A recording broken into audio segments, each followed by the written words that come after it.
ያለውን ማንኛውም ኢንተርሚዲየሪ በጎም ሆነ ጥሩ አስወግዶ እግዚአብሔር የሚፈልገውን ገና አስቀድሞ የወጠነውን ከሰዎች ጋር ህብረት የማድረግ ፕሮግራሙን በይፋ ኢንጆይ የሚያደርግበት እኛም ኢንጆይ የምናደርግበት በህልውና ውስጥ የምንሆንበት ዛሬ በቅምሻ የሆነውን የእግዚአብሔር ቃል መገለጥ ዛሬ በጥቂቱ የሆነውን የመንፈስ ቅዱስን መሰጠት መፍሰስ ዛሬ በጥቂቱ የሆነውን በህብረታችን በአንድነታችን ኮርፖሬት በሆነችው ቸርች ላይፍ በዝማሪያችን በአምልኳችን በጸሎታችን በህብረታችን በመተቃቀፋችን በስጦታዎቻችን ኢንጆይ የምናደርገውን የክርስቶስን በረከት የእግዚአብሔርን መገለጥ የእግዚአብሔርን ባውንቲፉል ሳፕላይ ህይወት እንዲሆንላችሁ እንዲበዛላችሁ ያለው ይህንን ነገር በሙላት ማለት ነው አንሊሚትድ በሆነ መልኩ ገደብ በሌለው መልኩ ከእግዚአብሔር ጋር መሆን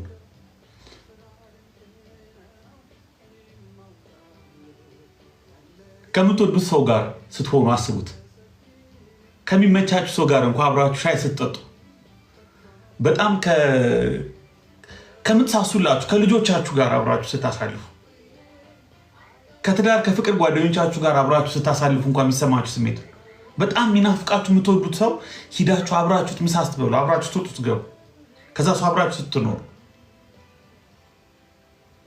ከሚወደን ራሱን ከሰጠን ደሙን ካፈሰሰልን ፍቅሩን ከዚህ የሚበልጥ ፍቅር ለማንም የለውም ቤተክርስቲያን ደግሞ እሱ ክርስቶስ ደግሞ ቤተክርስቲያንን እንደወደዳት ብሎ ጳውሎስ የመሰከረለት ወዳጃችን አፍቃሪያችን ወደኛ የመጣው ሰው የሆነው እኛ የሆነው ክርስቶስ ኢየሱስን ፊት ለፊት የምናይበት ከሱ ጋር ህብረት የምናደርግበት በፍጹም ደስታ በፍጹም ሰላም በመገኘቱ በህልውናው የሁሉ ነገር ምንጭ የመልካም ነገሮች ሁሉ ምንጭ ከሆነው ከክርስቶስ ጋር ከእግዚአብሔር ጋር አብረን ስንሆን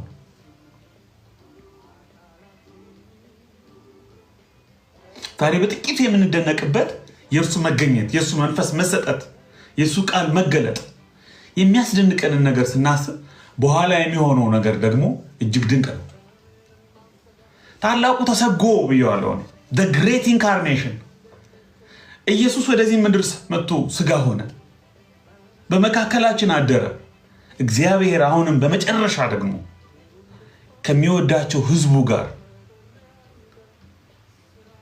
በመካከላቸው ያድራል የእግዚአብሔር ማደሪያ ፍለጋ የእግዚአብሔር ከሰዎች ጋር ህብረት ማድረግና በሰዎች መካከል ማደር በሰዎች መካከል መገኘት ድንኳኑን በሰዎች መካከል መትከል ወደ ሰዎች መምጣት ወደ ሰዎች መቅረብ ሰዎችን ማቀፍ ሰዎችን መውደድ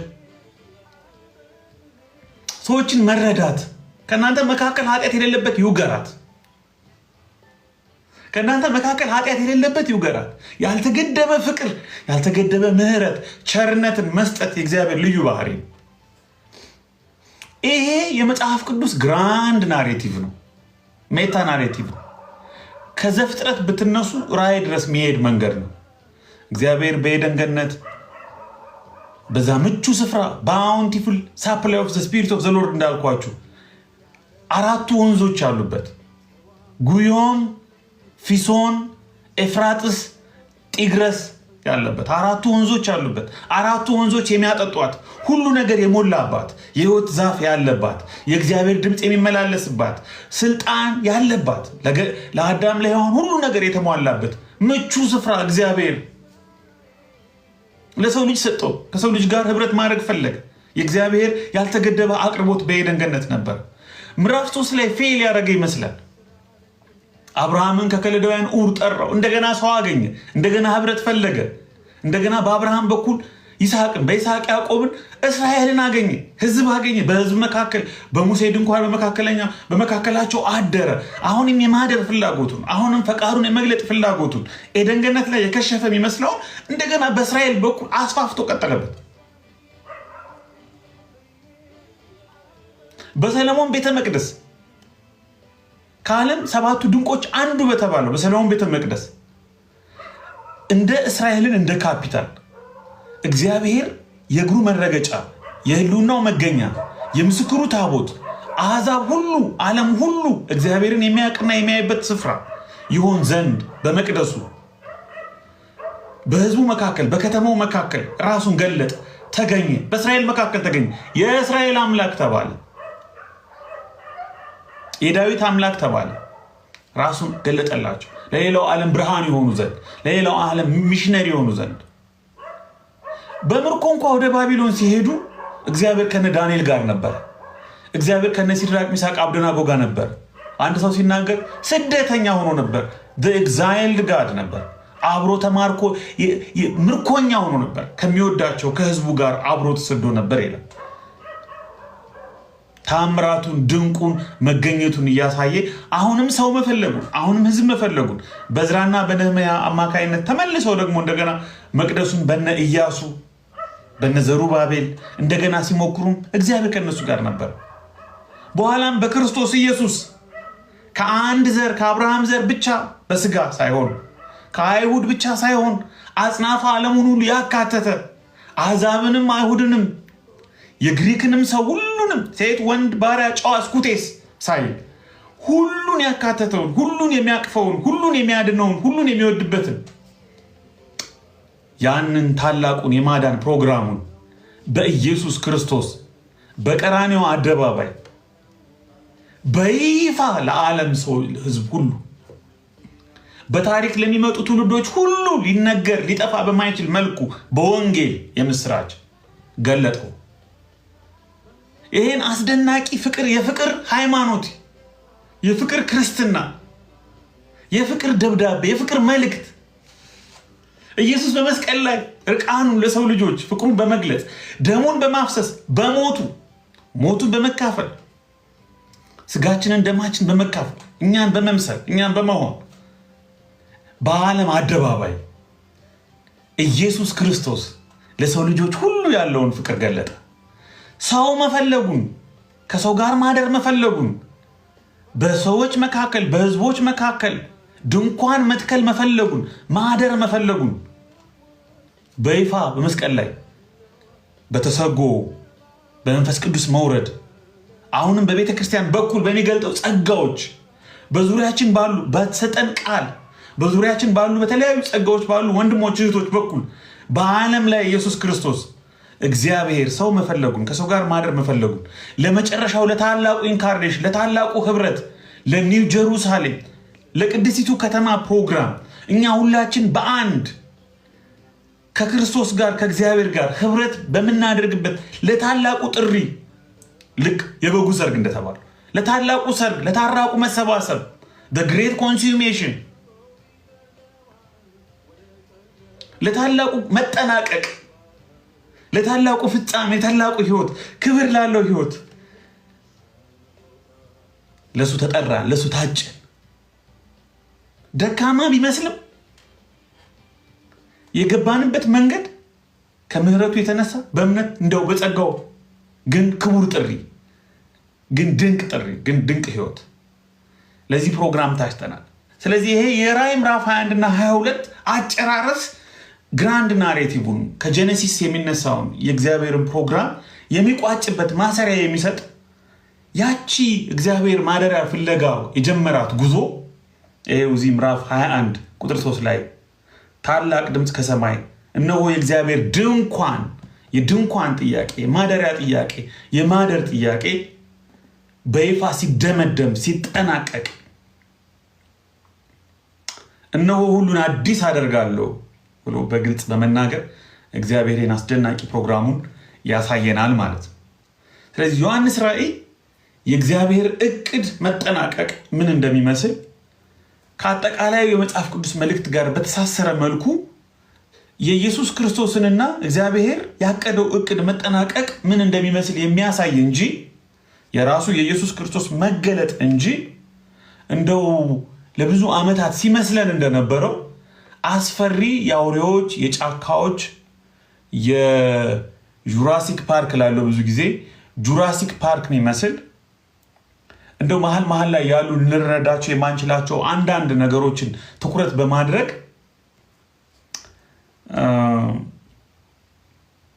የመጽሐፉን ዋና መልእክት አንኳር መልእክት ሚስ የምናደርግበት ነገር አይደለም ማለት ነው። ለመግቢያ ያህል ነው የተወሰነ አንድ 20 ደቂቃችን ሀሳብ ያካፈልኳችሁ። የመጣችሁ ዘግይታችሁ የመጣችሁ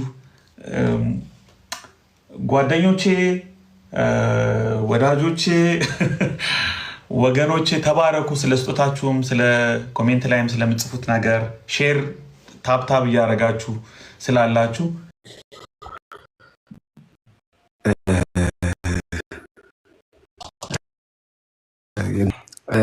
እንደ 1000 የሚለው ቃል በራሱ ገደብ አልባነትን ኢንዲኬት አድርጎ መተርጎም የምንችልበት ኦፕሽን እንዴት ታየዋለህ? ለምሳሌ ብሉይ ኪዳን ላይ ንጉሥ ሆይ 1000 ዓመት ንገስ ይላሉ። ዊች ሚንስ ያው ሊሚትለስ የሆነ አገዛዝ ይኑርህ ነው ትርጉም እና ይሄ ከዲስፔንሴሽናል ከሆነው ኢንተርፕሪቴሽን ውጪ 1000 ዓመት የሚለው ሀሳብ ከጌታ ጋር ላይክ ፎሬቨር ወይም ለዘላለም ከመንገስ ጋር እንዴት ይታያል? እንደዛ አይነት ኢንተርፕሪቴሽን የሚለውን ለመናገርና አክቹዋሊ ይህን ጥያቄ ያው ጥያቄ ካላችሁ ስትል ነው ለመጠየቅ የመጣሁት እና ለመመረቅም ነው። ቴንኪዩ። ታችሁኝ ይከታተላሉ። ተባረክ። እሺ ቴንኪዩ በጣም እሺ። ሌሎች ያችሁ እስክትገቡ አንዳንድ ነገሮችን ሪፍሌክት እናድርግ።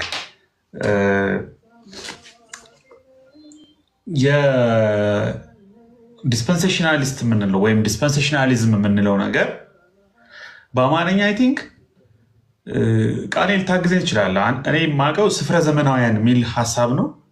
አንድ ቃል ግን የሆነ ፌስቡክ ላይ አንብቤ ጠፍቶብኛል። አሁን ዛዲግ ወረደ እንጂ ዛዲግም ሲጠቀምበት ሰምቼው አውቃለሁ። ጽሁፍ ላይ ስፍረ ዘመናውያን ይባላል ብዙ ጊዜ። ይሄ በዲስፐንሴሽን ወይም ከፍጥረት ጀምሮ እስከ ፋይናል ኮንሱሜሽኑ ድረስ ያለውን ክፍለ ጊዜ በሰባት ከፍለው ይሄ እንትን ዘመን ነው፣ ይሄ እንትን ዘመን ነው፣ ይሄ እንትን ዘመን ነው ብሎ ማስተማር ማስረዳት የሚከተል ያንን ፋሽን የሚከተል ስኩል ኦፍ ቶት ወይም ደግሞ አስተምህሮ ነው ዲስፐንሴሽናሊዝም የምንለው። ግን እሺ ዲስፐንሴሽናሊዝም እያልኩ ልቀጥል፣ ኮንፊውዝድ እንዳትሆኑ ነው። የዮሐንስ ራዕይ መጽሐፍ የዲስፐንሴሽናሊዝም ትምህርት ማስተማሪያ መጽሐፍ አይደለም። ዲስፐንሴሽናሊስቶች ይጠቀሙበታል እንጂ ራሱ የዲስፐንሴሽናሊዝምን ሞዴል ወይም ደግሞ የዲስፐንሴሽናሊዝምን አስተምሮ ፍሬምወርክ ይዞ ከመጀመሪያ እስከ መጨረሻ መሄድ ነገር አይደለም። ዲስፐንሴሽናሊስቶች ራዕይን ኤግዞስቲቭ ይጠቀማሉ፣ አንደኛ ተሰሎንቄ ይጠቀማሉ፣ ማቴዎስን፣ ወንጌላትን ይጠቀማሉ፣ ጴጥሮስን በተወሰነ ደረጃ ይጠቀማሉ። ስለዚህ እንደው የአንበሳውን ድርሻ ሊይዝ ይችላል በእነሱ አስተምህሮ ውስጥ። ግን አንድ ሰው ዲስፐንሴሽናሊስት ሳይሆን ወይም ዲስፐንሴሽናሊዝም የሚባለው አስተምህሮ ሳይቀበል የዮሐንስ ራዕይ ትርጉም ሊሰጠው ይችላል። ዮሐንስ ራዕይ ሊጠቅመው ይችላል። ዮሐንስ ራዕይን ሊማርበት ይችላል። ዮሐንስ ራዕይ ማንበብ፣ ማስተማር፣ መማር ይችላል። አንፎርቹኔትሊ በእኛ ትራዲሽን ውስጥ በቤተክርስቲያን ውስጥ ዮሐንስ ራዕይ ሲባል አንድ የሆነ ስኩል ኦፍ ቶት ወይም ደግሞ አንድ የሆነ ኢንተርፕሬቲቭ ትራዲሽን የትርጉም ወግ ነው አይምሯችን ላይ የሚመጣው ዲስፐንሴሽናሊስት የሚባለው ነው። ግን ዮሐንስ ራዕይን ፍቱት። ከዚህ እንደ ሮሜ፣ እንደ ኤፌሶን፣ እንደ ሌሎች መጽሐፍት እንየው። መጀመሪያ ይህንን ጉዳይ እና አማን ቤት ስናጠና በደንብ ሀመር ያደረግነው ነገር ነው። ዮሐንስ ራዕይን ፍቱት። በቃ ጀስት የሆነ ትራዲሽን ውስጥ የሆነ ግሩፕ ውስጥ የሆነ አስተምሮ ውስጥ ኢሚዲየትሊ አንክተተው። ራሱን ችሎ ልክ እንደ ጴጥሮስ፣ ልክ እንደ ወንጌላት፣ ልክ እንደ ጳውሎስ መልእክታት፣ ልክ እንደ ዮሐንስ 3ቱ መልእክታት፣ ልክ እንደነ ዘፍጥረት፣ ልክ እንደነ ኢሳያስ ራሱን ችሎ ለማን ተጻፈ፣ ለምን ተጻፈ፣ እንዴት ተጻፈ፣ መልእክቱ ምንድን ነው ብለን ልንረዳው የምንችለው መጽሐፍ ነው እንጂ ዮሐንስ ራዕይ ሲባል በቀጥታ ኦኬ 1000 ዓመት መንግስት፣ ኦኬ አውሬው፣ ኦኬ 666፣ ኦኬ የመከራው ዘመን፣ እስራኤል ላይ ቤተ መቅደስ ይሰራል፣ 1000 ዓመት መንግስት፣ ጎግ ማጎግ ምናምን ብለን አምጥተን አናስገባው። ያለ ዲስፐንሴሽናሊስት ወርልድ ቪው ወይም ኢንተርፕሪቴሽን መጽሐፉ ትርጉም የማይሰጥ አስመስለነዋል። የዲስፐንሴሽናሊዝም አተረጓጎም 200 ምናምን ዓመቱ ነው። በዚህ ደረጃ በጣም ፋፍቶ ጎልብቶ ትልቅ ደረጃ ሲደርስ ገና 200 ምናምን ዓመቱ። ከዛ በፊት የነበሩ ሰዎች አሁንም ለምሳሌ ሉትራንስ ብትሄዱ ይሄን አይቀበሉም፣ በይፋ ይሄን አይቀበሉም።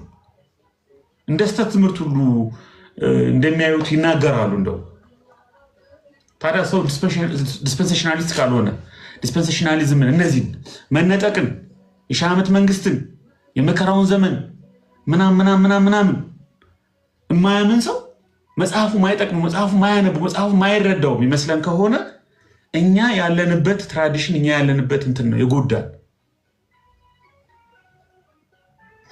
ዲስፐንሴሽናሊስት የስተት ትምህርት ነው ይላሉ ሉትራኖች፣ መጽሐፍም ጽፈዋል እና ሞግተናቸዋል። ሰሞኑን ህንጸት ላይ ቀርበው ነበር መጽሐፉ፣ ትንሽ ገምግመናቸዋል። እንደው እንደዚህ ብዛም እናንተም አታብዙት ብለናል። ግን እኔ መጀመሪያ ማድረግ ያለብንን ነገር ምነግራችሁ የዮሐንስ ራእይን መጽሐፍ ነሰሰርሊ ክፍፍለ ዘመናት ቴንኪው ዛዲግ ነሰሰርሊ ዮሐንስ ራእይን መጽሐፍ ከክፍፍለ ዘመናት ወይም ከስፍረ ዘመናውያን ወይም ከዲስፐንሴሽናሊዝም ጋር ብቻ አናያይዘው ነው። ይህን የመጀመሪያውን ሪማርክ ይህን እናያዝ። ኦኬ። ሁለተኛ የዮሐንስ ራእይ መጽሐፍ እንደ ሮሜ ነው፣ እንደ ኤፌሶን ተደራሲ አለው፣ የተጻፈላቸው ሰዎች አሉ፣ የተጻፈበት ወቅታዊ ሁኔታ አለ፣ የተጻፈበት ቋንቋ አለ፣ የተጻፈበት ዓላማ አለ፣ ጸሐፊ አለው። ባለቤት አልባ አድርገን እንደፈለግን እየገባን የኛን አስተምሮ ለማጽናት እያወጣን የምንፈልገውን እያወጣን ይሄ ሂትለር ነው፣ ይሄ ሞሶሎኒ ነው፣ ይሄ ትራምፕ ነው፣ ይሄ መከረኛ ራሽያ ነው፣ ፑቲን ነው፣ ቀዩ ቻይና ነው፣ ጆን ፖል ነው የሮሙ ካቶሊክ፣ ሉተር ነው ያልተባለ ነገር ሳዳም ሁሴን ነው ምናምን እያልን እያወጣን ሮሜን እንደማናደርገውን ኤፌሶንን ማናደርገውን ወይም ሌሎች መጽሐፍት የማናደርገውን ፍቱት፣ ዮሐንስ ራእይን ፍቱት፣ ተፋቱት። እንደዚህ አይነት ሀሳብ እንደዚህ አይነት አተረጓጉም ያላችሁ ሰዎች፣ በዚህ አይነት ትራዲሽን ያደግን ሰዎች እንደ ሮሜ ነው ጸሐፊ ያለው፣ የተጻፈላቸው ሰዎች አሉ፣ የተጻፈበት ዓላማ አለ፣ ታሪካዊ ዳራ አለው፣ ስነ ጽሁፋዊ ባህሪ አለው። እንደዚህ እንየው፣ እንደ ማንኛውም መጽሐፍ እንየው። ራእይ ላይ ስንደርስ ለምንድነው ደርሰን ሚስጥራዊ ምን ሆኖ ደርሰን ኮድ በኮድ የምናደርገው ለምንድን ነው?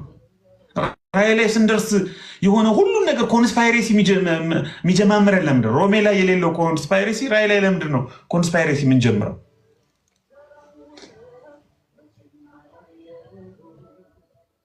ያተረጓጎም ስታይላችን ራሱ ራእይ ላይ ሲደርስ ይቀያየራል። ሁለት ነጥብ የተናገርኩት፣ አንደኛ የዮሐንስ ራእይ መጽሐፍ የዲስፐንሴሽናሊዝም የስፍረ ዘመናውያን አስተምህሮ የክፍፍለ ዘመናት አስተምህሮ ማቴሪያል አይደለም። ሁለተኛ መጽሐፉ እንደ ሮሜ እንደ ኤፌሶን ጸሐፊ ያለው፣ ተደራሲ ያለው፣ ታሪካዊ ዳራ ያለው፣ ስነ ጽሁፋዊ ዳራ ያለው፣ ዓላማ ያለው መጽሐፍ ነው። ሶስተኛ መጽሐፉ ልዩ ባህሪ እንዳለው ግን አንካድ። መጽሐፉ ልዩ ባህሪ አለው። መጽሐፉ ልዩ ባህሪያቶች አሉት። ወይም ልዩ ባህሪያቶች አይባልም፣ ባህሪያት ወይም ባህሪዎች ነው የሚባለው። ልዩ ባህሪያት አሉት። መጽሐፉ ልዩ ባህሪያት አሉት። ከባህሪያቱ መካከል አንዱ የስነ ጽሁፍ ባህሪው ነው። ልዩ የስነ ጽሁፍ ዘውግ ወይም ልዩ የስነ ጽሁፍ ጾታ በውስጡ ይዟል። አቡ ቀለምሲስ የምንለው ትንቢትም አለው። ትንቢት ለኛ አዲስ አይደለም። ኢሳያስ እናነባለን፣ ሕዝቅኤል እናነባለን፣ ዳንኤል እናነባለን፣ ብዙ መጽሐፍ እናነባለን። መልእክት በውስጡ አለው። ደብዳቤዎች ምዕራፍ 2 እና ምዕራፍ 3 ራሱ ዮሐንስ ራእይ ራሱ ለሰባቱ አብያተ ክርስቲያናት ከዛም በላይ ላሉ አብያተ ክርስቲያናት የተላከ ደብዳቤ ነው። 22ቱ ምዕራፍ ራሱ ደብዳቤ ነው። ላክ ምትል ቃል አለች ለሰባቱ አብያተ ክርስቲያናት። ይህንን ራእይ ይህንን ላክ ይላል። ቁጥር 11 ወደ 7ቱ አብያተ ክርስቲያናት ላክ አለኝ። ላክ አለኝ። መልእክት ነው። በእርሱ የተገለጠው መገለጥ ነው። ዛዲግ ሚውት አርግ።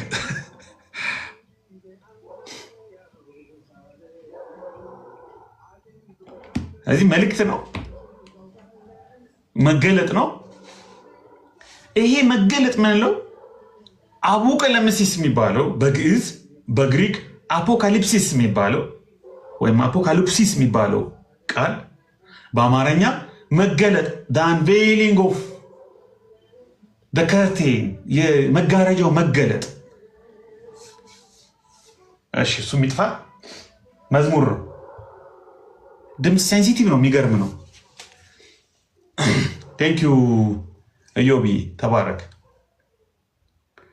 እሺ ይሄ የመጽሐፉ ልዩ ባህሪ ነው። ልዩ የሆነ የስነ ጽሁፍ ዘውግ በውስጡ አለ። ትንቢት ችግር የለም፣ መልእክት ችግር የለም። ግን አቡቀለምሲስ በውስጡ አለ። የአቡቀለምሲስ የስነ ጽሁፍ ዘውግ በውስጡ አለ። ይህንን አቡቀለምሲስ የስነ ጽሁፍ ዘውግ እንደ ዮሐንስ ራእይ ብዙ ቦታዎች ላይ አናገኘውም። ዳንኤል ላይ ጥቂት አለ። አንዳንዶች እነ ዩኤልን እነ ዘካርያስን ትንሽ ይጨምራሉ። አንዳንዶች እንዲያውም ወንጌላት ላይም ትንሽ ይኖራል ብለው ያስባሉ። ሕዝቅኤል ላይ ያለው መርካባ ወይ መርካቫ ትራዲሽን የሚባል ነው። ከአቡቀለምሲስ ትንሽ ለየት ይላል፣ ግን አቡቀለምሲስ ስንበለው ለጊዜው ቴክኒካሊ። ስለዚህ የተወሰኑ ቦታዎች ላይ ይሄ የስነ ጽሁፍ ዘር ይሄ የስነ ጽሁፍ ዘውግ ብቅ ብቅ ይላል። ዮሐንስ ራእይ ላይ ግን በብዛት አለ። ምንድን ነው ይሄ አቡቀለምሲስ? ኦኬ ሮሜ መልእክት ስለሆነ እንደ መልእክት ዘውግ እንተርጉመው ካል አቡቀለምሲስ እንዴት ነው የሚተረጉመው? አቡቀለምሲስ እንዴት ነው የሚተረጉመው? ለምንድን ነው የሚተረጉመው? በምን መልኩ ነው የሚተረጉመው? ምን አይነት የስነ ጽሁፍ ዘውግ? እሺ አቡቀለምሲስ ለምሳሌ አንዱ ባህሪው ምስሎችን መጠቀም፣ ምስላዊ ቃላትን፣ ምስላዊ ቋንቋዎችን፣ ልዩ ምስጢራዊ ቋንቋዎችን፣ ቃላትን መጠቀም። መልእክት የሚያስተላልፍበት አንዱ መንገድ ኢሜጆችን ፒክቶሪያል የሆነውን ላንጉጅ በመጠቀም እና በጣም ምስላዊ የሚሆነው መጽሐፉ ለዛ ነው። አዲስቱ ኢየሩሳሌም ለባሏ እንደተሸለመች ሙሽራ ከላይ ከሰማይ ወደ ምድር ስትወርድ አየው። እንቁዎቹ ስለ አውሬው የሚናገረው ቀዩ ዘንዶ፣ የቀደመው እባብ ዲያብሎስ፣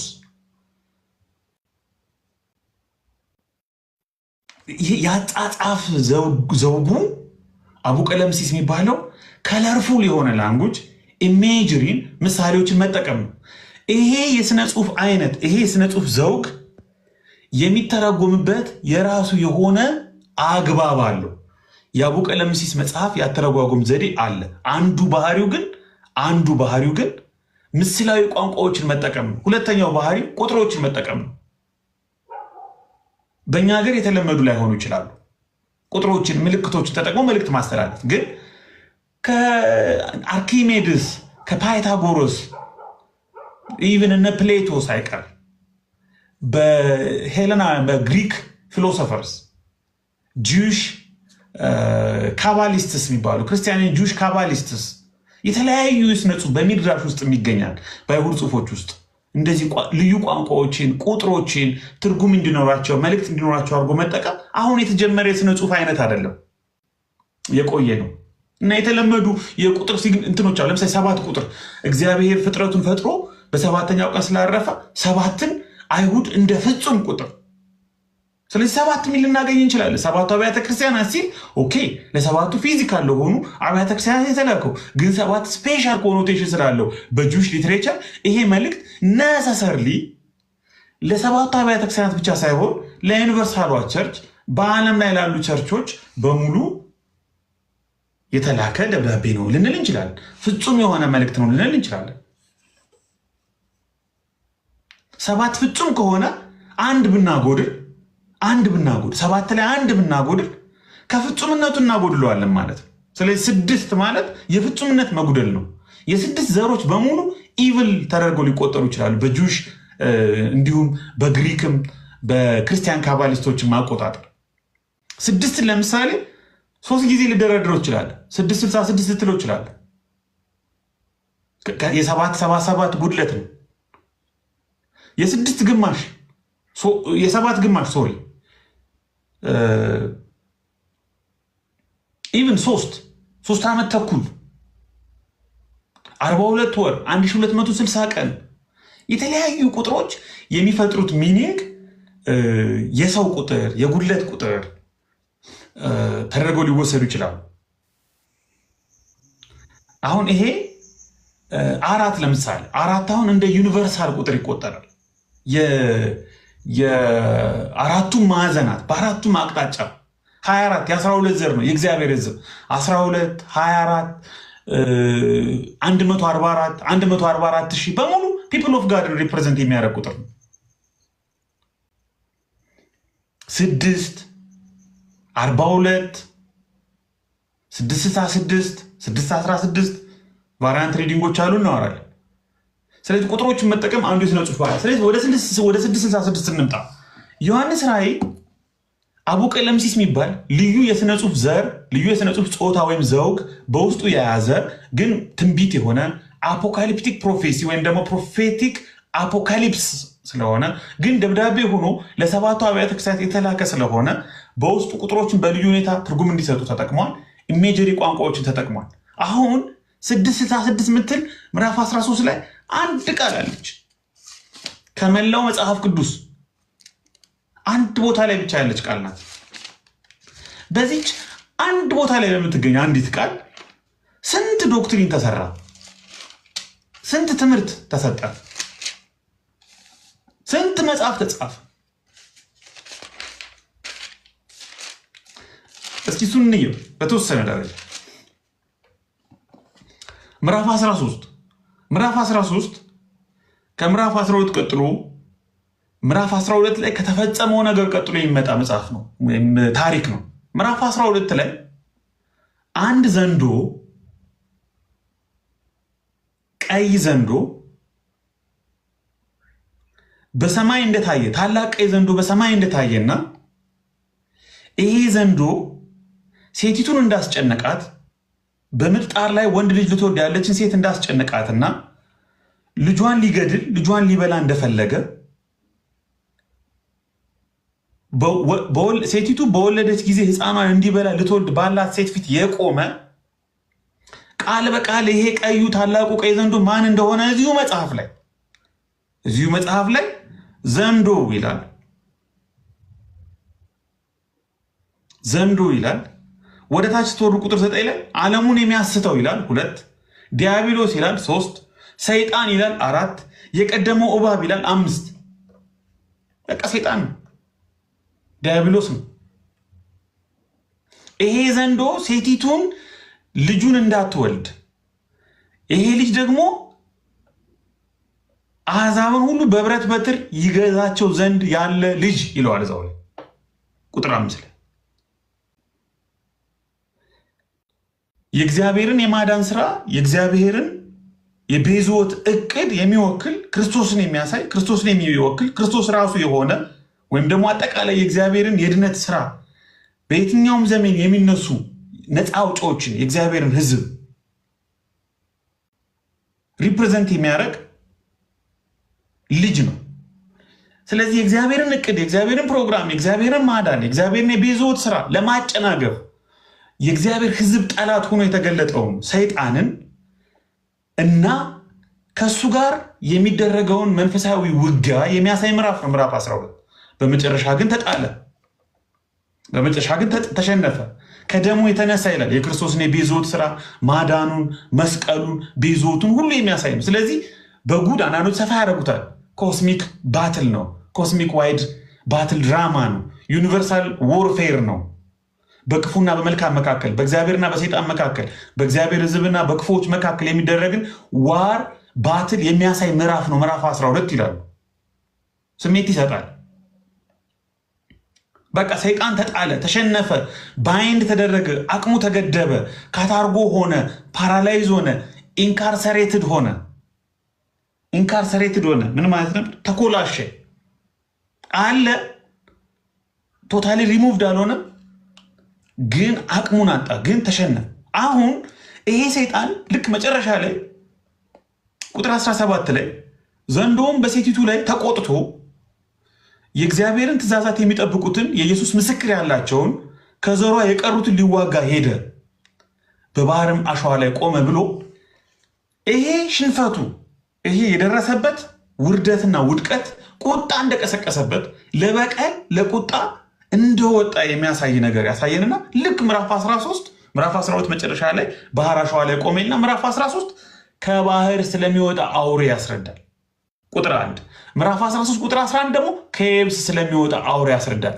ባጭሩ ይሄ ዘንዶ ሌሎች አጋሮቹን መጥራት፣ አደረጃጀት መፍጠርና የእግዚአብሔርን ሕዝብ ለመዋጋት የተለያየ አሰራር መዘርጋት ጀመረ ማለት ነው። ስለዚህ ምዕራፍ 13 የምናገኘው ነገር ዘንዶ ሰይጣኑ ኢንካርኔትድ ሆኖ ማለት ይቻላል ኢንካርኔትድ ሆኖ በሌሎች ሉተናንቶቹ በሌሎች አጋሮቹ እቅዱን፣ ዓላማውን፣ ተንኮሉን፣ የእግዚአብሔርን ሕዝብ መዋጋቱን፣ የእግዚአብሔርን እቅድ ማጨናገፉን የሚቀጥልበትን አካሄድ ያሳይና ከየብስ ስለሚወጣው አውሬ ያወራል። ልክ ይሄም ከባህር የሚወጣው አውሬ 10 ቀንዶች 7 ራሶች አሉት ይላል። ቀዩ ዘንዶም እንደዛ ነበር። 10 ቀንዶች 7 ራሶች ነው የነበሩት። ዳንኤል በመጨረሻ ይገለጣል ያለው አውሬ እንደሆነ ይናገራል። ስለዚህ እዚህ ውስጥ የምናገኘው የእግዚአብሔር ሕዝብ በዛን ዘመን በመጀመሪያው መቶ ክፍለ ዘመን እነዚህ 7ቱ አብያተ ክርስቲያናት በመንግስት የሚደርስባቸውን የጣዖት አምልኮ፣ ኢምፔሪያል ካልት፣ ስደት፣ ጫና የሚመለከትና ሰይጣን ምን ያህል በምድር ነገስታት፣ በምድር መንግስታት፣ ምድር ላይ ባሉ አይዲዮሎጂዎች፣ ርዕዮተ ዓለሞች የእግዚአብሔርን ሕዝብና ቤተክርስቲያንን እንደሚያሳድድ፣ እንደሚዋጋ፣ አሰራሩን አደረጃጀቱን እንደሚቀይር፣ በፖለቲካው እንደሚገባ፣ በሃይማኖቱ እንደሚገባ፣ በንግዱ እንደሚገባ የሚያሳይ ነው። ለምሳሌ ከየብስ የሚወጣው አውሬ ሁለተኛው አውሬ ከምድር ሲወጣ አየሁ የተባለው አውሬ ባህሪያቱን ልንገራችሁ። የበግ ቀንዶችን የሚመስሉ 2 ቀንዶች ነበሩት ይላል። በግ ይመስላል፣ ፓሮዲ ነው። ክርስቶስን የመምሰል በጉን የመምሰል ማታለል፣ ማስመሰል፣ ካውንተር ፊት ላምብ፣ የውሸት ላምብ። ስለዚህ የውሸት የሆኑ ልምምዶችን ክርስቲያን የሚመስሉ ሃይማኖት የሚመስሉ እውነት የሚመስሉ ነገሮችን ይዞ የሚመጣ መሆኑን የሚያሳይ ነው። በጉን ይመስላል፣ የበግ ቀንድ ያለው ይመስላል። ለምን? ራዕይ ምዕራፍ 5 ላይ የታረደ በግ ሆኖ ኢየሱስ ክርስቶስ ተገልጧል። እዚህ ራዕይ ምዕራፍ 13 ቁጥር 11 ላይ በግ መስሎ አውሬው መጣ። እንደ ዘንዶ ይናገር ነበር። ሲያዩት በግ ነው የሚመስለው፣ የሚናገር ግን እንደ ዘንዶ ነው። ምዕራፍ 12 ላይ እንዳለው ዘንዶ የሰይጣን መልእክተኛ ነው፣ የሰይጣን ተሿሚ ነው፣ የሰይጣን መሳሪያ ነው፣ የሰይጣን መገለጥ ነው። ከዛስ በእርሱ ፊት ይላል በፊተኛው አውሬ ስልጣን በእርሱም ፊት ሁሉን ያደርጋል። ከባህር የወጣው አውሬ ኢምፓወር ያደርገዋል። ለሞቱ የሚሆነው ቁስል ተፈወሰለት። ለፊተኛው አውሬ ምድርና በእርሱ የሚኖሩት እንዲሰግዱለት ያደርጋል። አሕዛብን ሰዎች ከባህር ለሚወጣው አውሬ እንዲሰግዱ ያደርጋል፣ ያሰግዳል፣ ያስመልካል። ከዛስ እሳትን እንኳ ከሰማይ ወደ ምድር በሰው ፊት እስኪያወርድ ታላላቆችን ምልክቶች ያደርጋል። አያችሁ፣ ሃይማኖት መሰል ኤግዛክትሊ